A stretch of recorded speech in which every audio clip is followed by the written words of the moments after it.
नमस्कार, मैं हूं पंकज श्रीवास्तव। सत्य हिंदी के खास कार्यक्रम सुनिए सच में आपका स्वागत है। आज बात मुंबई यानी देश के कॉमर्शियल कैपिटल की। क्या गौतम अडानी मुंबई के नए किंग हैं? सुप्रीम कोर्ट से 36,000 करोड़ के अडानी प्रोजेक्ट को मिली हरी झंडी के बाद ये सवाल पूछा जा रहा है। क्या अडानी की हैसियत राजनीतिक दलों ने मिलकर बनाई है? क्या इन दलों में सत्ता पक्ष ही नहीं विपक्ष के लोग भी शामिल हैं? क्या 2022 में उद्धव ठाकरे की सरकार गिराए जाने के पीछे भी अडानी का हाथ था? आखिर 50 खोखा यानी 50 करोड़ देकर विधायकों की खरीद करना किसके बूते की बात थी? मिलेंगे इन तमाम सवालों के जवाब हमारे इस वीडियो में। तो शुरू करते हैं आज का सफर। Supreme court. सबसे पहले बात सुप्रीम कोर्ट के ताजा फैसले की। 28 जुलाई यानी बस कुछ दिन पहले सुप्रीम कोर्ट ने मुंबई के गोरेगांव वेस्ट में मोतीलाल नगर रीडेवलपमेंट प्रोजेक्ट के लिए अडानी प्रॉपर्टीज प्राइवेट लिमिटेड को बड़ी राहत दी। सर्वोच्च अदालत ने स्थानीय निवासियों की याचिका को खारिज कर दिया, जिसने प्रोजेक्ट को अब पूरी तरीके से क्लियर कर दिया है, कोई रोक नहीं है। ये प्रोजेक्ट 143 एकड़ में फैला हुआ है और इसकी अनुमानित लागत 36,000 करोड़ रुपए है। मोतीलाल नगर 1, 2 और 3 मुंबई के सबसे बड़े रिहायशी और वाणिज्यिक क्षेत्रों में से एक है, यानी कॉमर्शियल एक्टिविटी के लिहाज से बड़े क्षेत्र हैं। इस प्रोजेक्ट में 3,372 रिहायशी इकाइयां हैं, 328 वाणिज्यिक इकाइयां हैं और 1,600 झुग्गी झोपड़ियां हैं जिन्हें पुनर्वासित किया जाएगा। अडानी प्रॉपर्टीज ने इस प्रोजेक्ट के लिए सबसे बड़ी बोली लगाई थी। बोली में अडानी प्रॉपर्टीज प्राइवेट लिमिटेड ने 3.97 लाख वर्ग मीटर निर्मित क्षेत्र Maharashtra housing and area development authority यानी म्हाडा को देने का वादा किया। साथ ही यहाँ के निवासियों को 1,600 वर्ग फुट का फ्लैट देने और 5 एकड़ का सेंट्रल पार्क बनाने का वादा भी किया गया है, लेकिन स्थानीय निवासी इसके खिलाफ थे। मोतीलाल नगर विकास समिति ने बॉम्बे हाईकोर्ट में याचिका दाखिल की थी। उनका तर्क है क्यों आखिर वो इसका विरोध कर रहे हैं, उसके कुछ कारण हैं।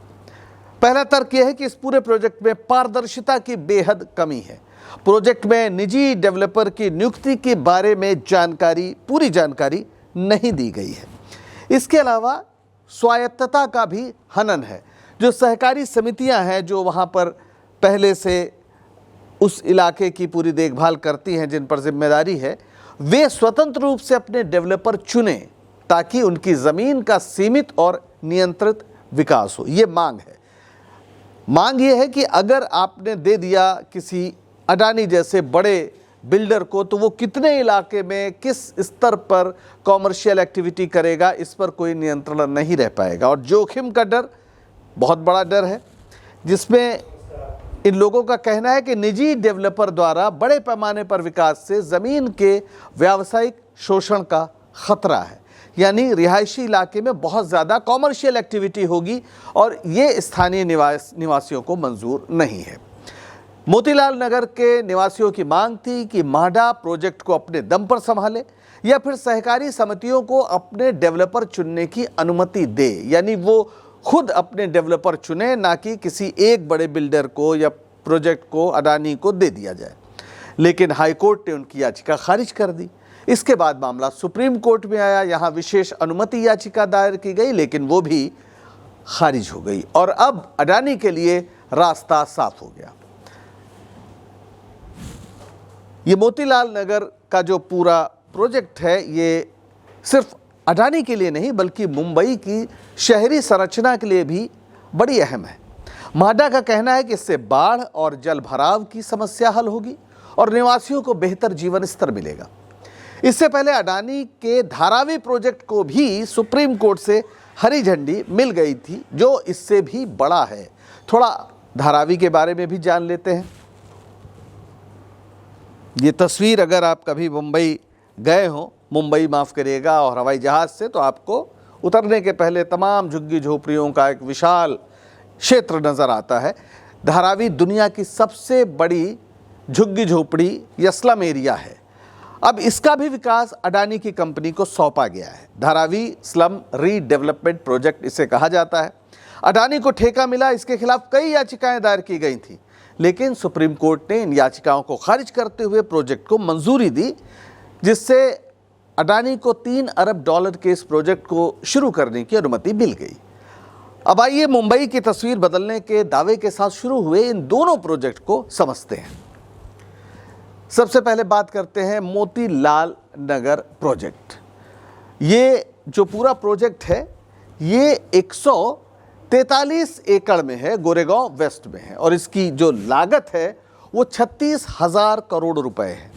इसमें 3,372 रिहायशी इकाइयाँ होंगी, 328 कॉमर्शियल यानी वाणिज्यिक इकाइयाँ होंगी और 1600 झुग्गी झोपड़ियों का पुनर्वास होगा, यानी उनको फिर से डेवलप करके दिया जाएगा। जो पात्र निवासी हैं उन्हें 1600 वर्ग का मुफ्त अपार्टमेंट दिया जाएगा और 987 वर्ग फुट के वाणिज्यिक स्थान भी मिलेंगे, यानी पहले से इस इलाके में जो दुकान चला रहे होंगे उनको एक दुकान मिलेगी 987 वर्ग फुट की। और ये जो पूरी योजना है इसे कहा जा रहा है 15 मिनट सिटी।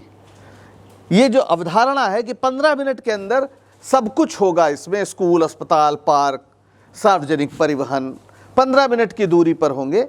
5 एकड़ का एक सेंट्रल पार्क भी होगा और जो सोलर पैनल हैं वो इमारतों पर लगाए जाएंगे और 7 साल में ये बन जाएगा। 7 साल में ये काम पूरी तरीके से कर देगा।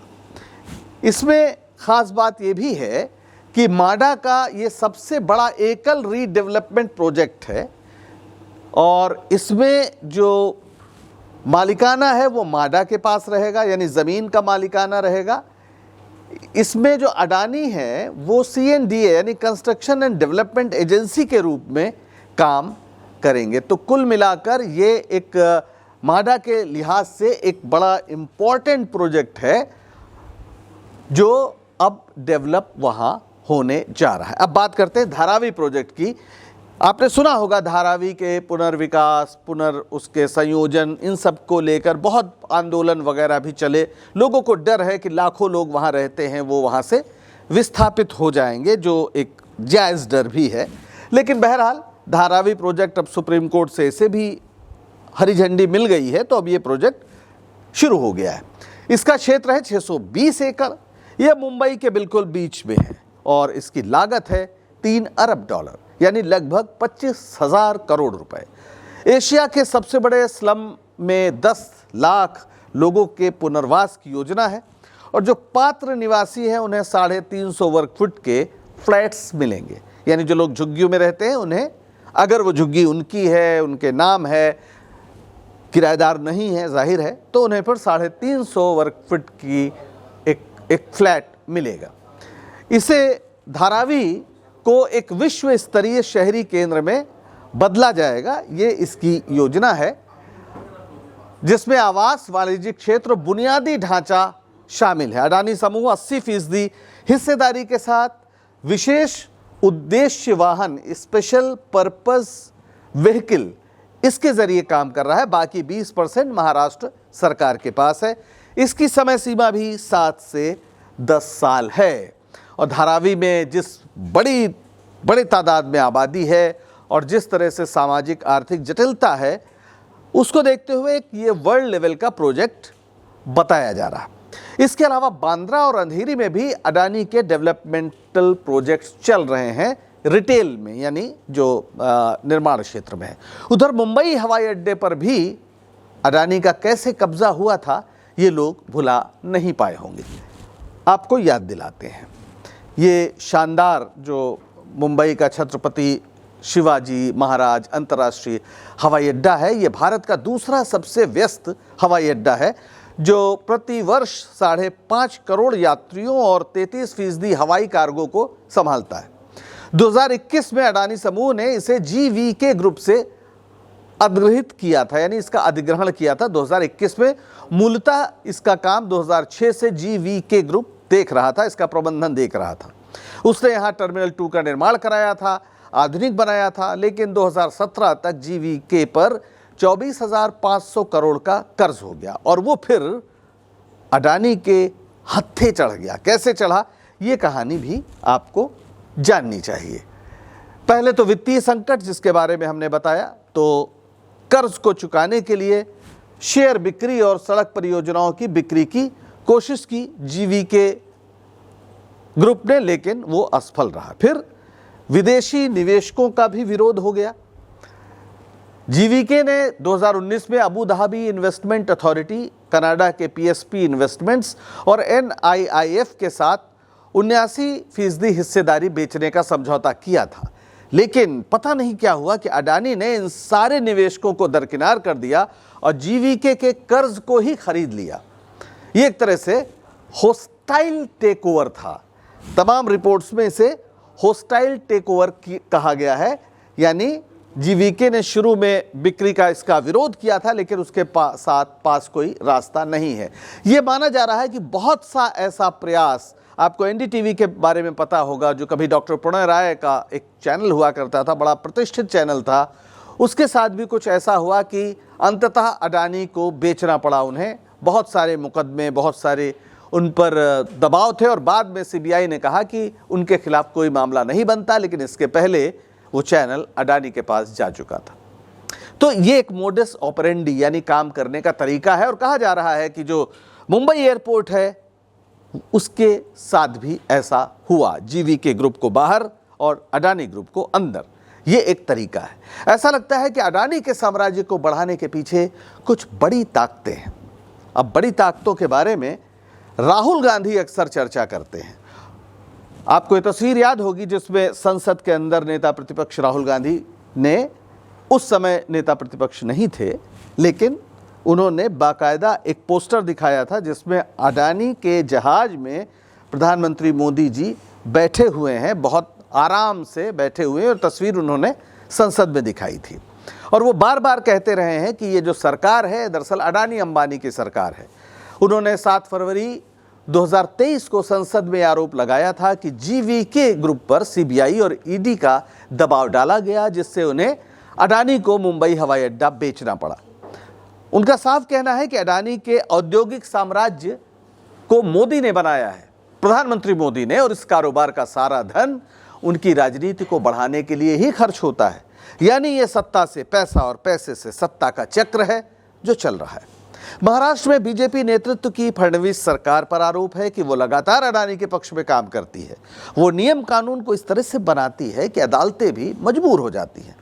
आदित्य ठाकरे, जो शिवसेना प्रमुख उद्धव ठाकरे के बेटे हैं, उन्होंने एक बड़ी दिलचस्प टिप्पणी की थी। सबका मालिक एक आपने सुना होगा। आदित्य ठाकरे कहते हैं सबका डेवलपर एक, यानी मुंबई में जो कुछ भी होगा वो अडानी ही करेंगे। तो विपक्ष लगातार अडानी को ठेका दिए जाने को लेकर पारदर्शिता का सवाल उठाता है। हालांकि अडानी समूह का कहना है कि वो कानूनी प्रक्रियाओं के तहत ही काम करता है और उसकी सफलता उसकी रणनीति और निवेश का नतीजा है। लेकिन पारदर्शिता की कमी और बड़े प्रोजेक्ट्स में लगातार जीत सवाल उठाती है। आरोप तो ये भी है कि 2022 में उद्धव ठाकरे की सरकार के गिरने और शिवसेना के टूटने के पीछे भी अडानी का ही पैसा था। ये तस्वीर देखिए।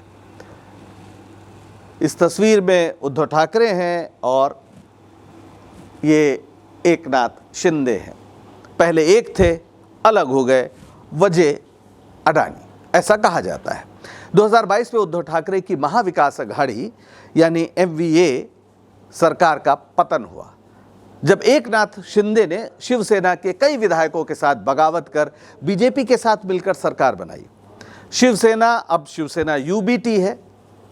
उसके नेता उद्धव ठाकरे और अन्य विपक्षी नेताओं ने आरोप लगाया कि इस बगावत के पीछे अडानी का पैसा था।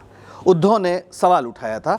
क्या सवाल उठाया था? उन्होंने सवाल उठाया था कि हमारी सरकार गिराने के लिए पैसा किसने दिया? 50 खोखे के पीछे कौन था? 50 खोखा यानी 50 करोड़। आरोप था कि शिंदे गुट के विधायकों को कथित तौर पर 50 करोड़ रुपए दिए गए ताकि वो अपनी जो उनकी निष्ठा है उद्धव ठाकरे के प्रति वो बदल दें। हालांकि उद्धव ठाकरे की सरकार के दौरान अडानी समूह को कुछ प्रोजेक्ट्स मिले थे। उदाहरण के लिए धारावी रीडेवलपमेंट प्रोजेक्ट की प्रारंभिक मंजूरी एमवीए सरकार के समय ही दी गई थी, लेकिन उद्धव और उनकी पार्टी ने बाद में इस प्रोजेक्ट का विरोध किया, ये दावा करते हुए कि अडानी ने इसे अपने फायदे के लिए इस्तेमाल करना शुरू किया है। उद्धव ने 18 नवंबर 2024 को एक महत्वपूर्ण बात कही थी चुनाव के पहले विधानसभा। उन्होंने कहा कि अगर एमवीए सत्ता में आई तो वे अडानी को दिए गए सभी प्रोजेक्ट्स रद्द कर देंगे। कहते हैं कि उद्धव ठाकरे का यह बयान ऊपर तक सुना गया, दिल्ली तक, मुंबई से लेकर दिल्ली तक, और फिर तय किया गया कि इंडिया गठबंधन को सत्ता में नहीं आने देना है और हर तरह की ताकत झोंक दी गई। और जाहिर है गौतम अडानी ने उसमें साथ दिया। राहुल गांधी का तो आरोप है कि बड़े पैमाने पर बेईमानी करके महाराष्ट्र का चुनाव जीता गया। उन्होंने अखबारों में लेख लिखकर भी सिलसिलेवार तरीके से बताया है कि किस तरह महाराष्ट्र का चुनाव भारतीय जनता पार्टी और उसके सहयोगियों ने जीता, और जो एकनाथ शिंदे पहले मुख्यमंत्री थे अब वो उप मुख्यमंत्री हो गए, और देवेंद्र फडणवीस जो उप मुख्यमंत्री थे अब वो मुख्यमंत्री हो गए। कोई अगर नहीं बदला तो वो हैं अडानी। अडानी कोई आम उद्योगपति नहीं है, वे सरकार बनाने गिराने के भी खेल में शामिल रहते हैं। शायद पहले ऐसे उद्योगपति हैं जो खुलेआम राजनीतिक नेताओं के बीच बैठकर सरकार बनाने का गिराने का खेल करते हैं, और ये कोई हमारा आरोप नहीं है। महाराष्ट्र के इस समय जो एक दूसरे उप मुख्यमंत्री हैं अजीत पवार, उन्होंने 13 नवंबर 2024 को एक साक्षात्कार दिया था और अजीत पवार ने साफ कहा था कि 2019 में बीजेपी एनसीपी सरकार बनाने की जब चर्चा चल रही थी तो दिल्ली में गौतम अडानी के घर पर एक बैठक हुई थी। सोचिए आप, गौतम अडानी के घर पर बैठक हुई कि महाराष्ट्र में सरकार बननी है। इसमें अमित शाह, शरद पवार, देवेंद्र फडणवीस और प्रफुल्ल पटेल मौजूद थे। ये अजीत पवार ने साफ कहा था। हालांकि बाद में उन्होंने यू टर्न लिया और कहा कि अडानी उस बैठक में नहीं थे, लेकिन उनके चाचा राजनीति के दिग्गज शरद पवार वो इस मामले में सत्यवादी साबित हुए। उन्होंने साफ कहा कि जी हाँ, बिल्कुल अडानी उस बैठक में थे। ये बैठक 2019 में नवंबर में हुई थी, और इसके बाद अजित पवार और शरद पवार के बीच खींचतान हुई, और फिर अजित पवार ने एनसीपी के विधायकों के साथ भाजपा को समर्थन दिया और सरकार में उप मुख्यमंत्री बन गए। हालांकि ये मामला लंबा नहीं चला था और जल्दी सरकार गिर गई थी, जिसके बाद विधायक एनसीपी में वापस लौट आए थे।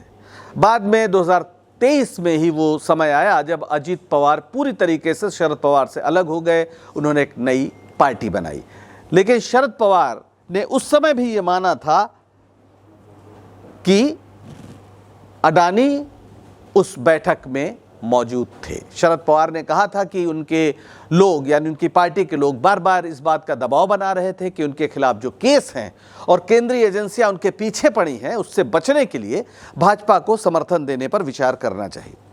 इसी कारण वो मीटिंग में गए, लेकिन पवार के मुताबिक उन्होंने अपने नेताओं की बात से इत्तेफाक नहीं रखा।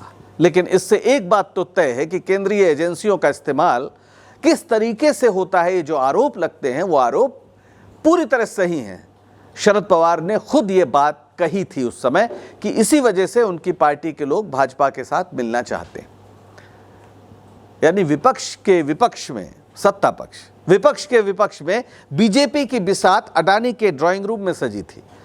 इसमें तो अब किसी को शक नहीं है। यानी अडानी सिर्फ उद्योगपति नहीं, राजनीति के माहिर खिलाड़ी भी हैं।